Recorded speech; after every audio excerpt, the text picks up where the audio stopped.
Yung symbol. Ito. Ano ito?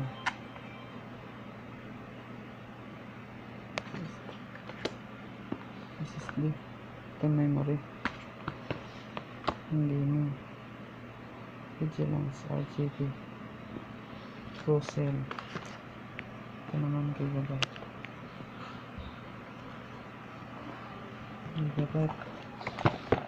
Processor ng i7 10 Gen.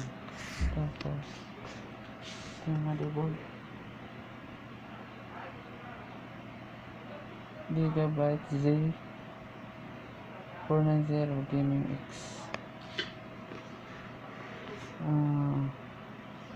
Yan ang simbolin natin yan in case nyo yun.